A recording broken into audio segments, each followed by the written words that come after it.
Halo teman-teman semuanya, perkenalkan nama saya Devrisa Sandi dengan NIM 14056240031.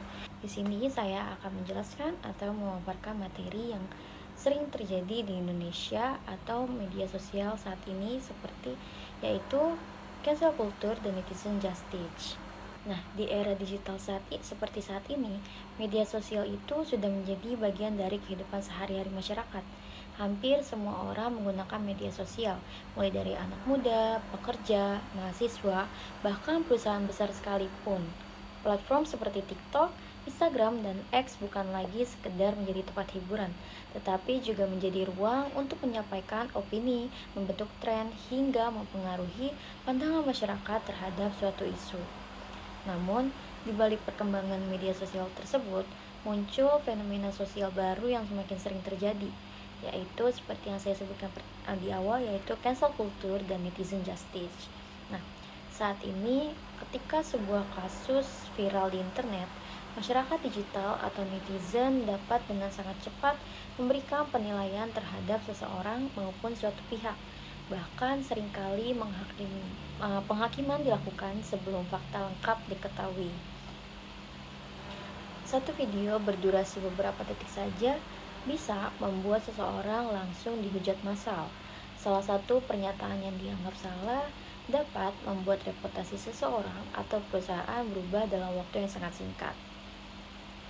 Fenomena ini menunjukkan bahwa media sosial sekarang itu memiliki kekuatan yang sangat besar dalam membentuk opini publik. Salah satunya seperti kita dapat mengambil kasus yang baru-baru ini terjadi, yaitu kasusnya dari taksi Green SM. Kasus ini menjadi contoh bagaimana masyarakat digital dapat memberikan tekanan sosial yang sangat besar melalui media sosial. Nah, awalnya kasus tersebut hanya berupa insiden yang viral di internet. Namun setelah berbagai komentar dan opini bermunculan, situasinya berkembang menjadi penghakiman publik terhadap perusahaan tersebut. Dari kasus ini, kita dapat melihat bagaimana cancel culture dan netizen justice bekerja di era digital serta bagaimana media sosial dapat mempengaruhi kehidupan sosial masyarakat modern saat ini. Cancel culture adalah budaya yang membatalkan atau menghentikan dukungan terhadap seseorang. Bukan hanya seseorang saja, tetapi juga bisa sekelompok, public figure, atau perusahaan karena dianggap melakukan kesalahan moral maupun sosial. Nah, bentuk cancel culture itu ada beberapa hal, misalnya seperti hujatan massal, ajakan boykot, penyebaran ulang kesalahan seseorang, hingga upaya menjatuhkan reputasi di media sosial. Fenomena ini muncul karena media sosial itu memungkinkan masyarakat untuk memberikan respon yang sangat cepat dan terbuka terhadap suatu peristiwa. Nah, sementara itu, netizen justice adalah kondisi ketika masyarakat internet merasa memiliki hak untuk mengadili seseorang secara langsung melalui media sosial.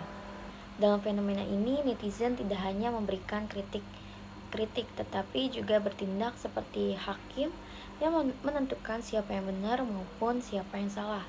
Masalahnya, proses penghakiman tersebut sering dilakukan hanya berdasarkan potongan video, narasi viral, ataupun informasi yang belum tentu lengkap. Nah, di sini hal ini berakibatkan media sosial berubah menjadi ruang untuk pengadilan digital yang sangat cepat dan sulit untuk dikendalikan. Fenomena ini sekarang semakin sering terjadi karena masyarakat digital itu cenderung untuk mudah terpengaruh oleh opini mayoritas di internet. Nah, seperti yang saya sebutkan sebelumnya, kasus Green SM itu menjadi salah satu contoh nyata bagaimana cancel culture dan netizen justice terjadi di Indonesia. Kasus ini mulai ramai dibicarakan setelah adanya insiden kecelakaan yang melibatkan kendaraan Green SM dan kemudian viral di media sosial. Video dan informasi terkait kejadian tersebut dengan cepat menyebar melalui TikTok, Instagram, dan X. Dalam waktu yang sangat singkat juga, masyarakat mulai memberikan berbagai komentar mereka terhadap kasus tersebut. Pada awalnya itu, perhatian publik itu lebih fokus pada kejadian kecelakaan yang terjadi di Bekasi Timur itu. Tetapi banyak masyarakat yang merasa prihatin terhadap korban dan mempertanyakan bagaimana insiden tersebut bisa terjadi. Namun, di sini situasi mulai berubah ketika pihak perusahaan memberikan klarifikasi terkait kejadian tersebut. Nah, sebagian netizen itu menilai bahwa respon dari perusahaan Green SM kurang menunjukkan empati terhadap korban. Klarifikasi yang diberikan dianggap terlalu formal dan lebih fokus menjelaskan kronologi maupun operasional dibandingkan menunjukkan simpati secara langsung. Nah, karena hal tersebut, komentar negatif mulai bermunculan di media sosial mereka. Banyak netizen mulai menyerbu akun media sosial perusahaan dan memberikan kritik secara massal. Tidak sedikit masyarakat juga yang langsung memberikan penilaian negatif terhadap Green SM tanpa mengetahui keseluruhan fakta dari kasus tersebut. Bahkan muncul juga ajakan untuk memboikot berbagai opini yang menyudutkan perusahaan tersebut. Fenomena ini menunjukkan bahwa di era digital, opini publik sangat berkembang dengan cepat hanya karena sebuah narasi yang viral di internet. Media sosial memiliki algoritma yang membuat konten kontroversial lebih mudah tersebar cepat dan lebih luas. Nah, semakin ramai suatu kasus dibahas, semakin besar juga kemungkinan kasus tersebut untuk muncul di beranda pengguna lain. Nah, di sini hal ini berakibatkan lebih banyak orang untuk ikut memberikan komentar dan memperbesar pengaruh opini publik, atau bahkan netizen bisa saja memberikan komentar yang tidak pantas kepada perusahaan tersebut atau orang tersebut. Nah, di sini yang menariknya, dalam fenomena seperti ini, banyak orang atau netizen yang ikut memberikan pendapat hanya karena terpengaruh suasana di media sosial karena sedang panas-panasnya. Nah, masyarakat digital seringkali merasa harus ikut berkomentar terhadap kasus yang sedang viral. Jika mayoritas netizen marah, orang lain cenderung ikut marah. Nah, jika mayoritas netizen untuk menghujat, maka banyak orang yang ikut menghujat juga. Nah, hal ini menunjukkan bahwa opini mayoritas di internet memiliki pengaruh yang sangat cepat dan besar terhadap cara masyarakat memandang suatu kasus. Ada beberapa faktor yang menyebabkan cancel culture dan netizen justice yang mudah terjadi di era digital seperti ini. Faktor pertama yaitu berkembangnya media sosial yang sangat cepat. Saat ini, informasi dapat menyebar hanya dalam hitungan menit. Ketika sebuah video viral, jutaan orang dapat langsung melihat dan memberikan respon secara bersamaan terhadap kasus tersebut. Faktor yang kedua adalah budaya viral. Masyarakat digital cenderung tertarik pada konten yang kontroversial dan memicu emosi. Konten seperti ini lebih mudah menarik perhatian dan mendapatkan interaksi yang tinggi atau exposure yang tinggi. Faktor berikutnya adalah rendahnya literasi digital. Tidak semua masyarakat terbiasa memverifikasi informasi sebelum mempercayainya. Banyak orang langsung menyimpulkan suatu kasus hanya berdasarkan potongan video atau narasi viral tanpa mencari konteks yang lengkap. Fenomena ini dapat dijelaskan menggunakan teori kontrol sosial dari Emil Durkheim. Menurut Durkheim, masyarakat memiliki norma dan aturan sosial yang harus dipatuhi oleh setiap individu maupun sekelompok.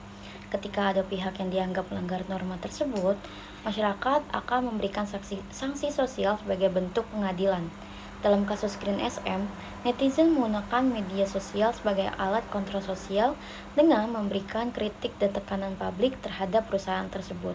Cancel culture dan netizen justice menjadi fenomena sosial yang sangat kuat di era digital seperti ini. Media sosial memang dapat menjadi alat kontrol sosial dan sarana penyampaian kritik terhadap suatu pihak. Namun, jika dilakukan secara berlebihan tanpa memahami fakta yang lengkap, fenomena tersebut dapat berubah menjadi penghakiman massal yang merugikan banyak pihak. Karena masyarakat perlu lebih bijak dalam menggunakan media sosial, lebih kritis terhadap informasi yang viral, serta membiasakan diri untuk mencari fakta yang lengkap sebelum ikut memberikan penilaian terhadap suatu kasus. Sekian untuk pembahasan mengenai fenomena cancel culture dan netizen justice yang terjadi di era digital saat ini di Indonesia. Semoga materi yang saya paparkan dapat menambah pemahaman kita tentang bijaknya dalam menggunakan media sosial. Terima kasih telah menyaksikan dan wassalamualaikum warahmatullahi wabarakatuh.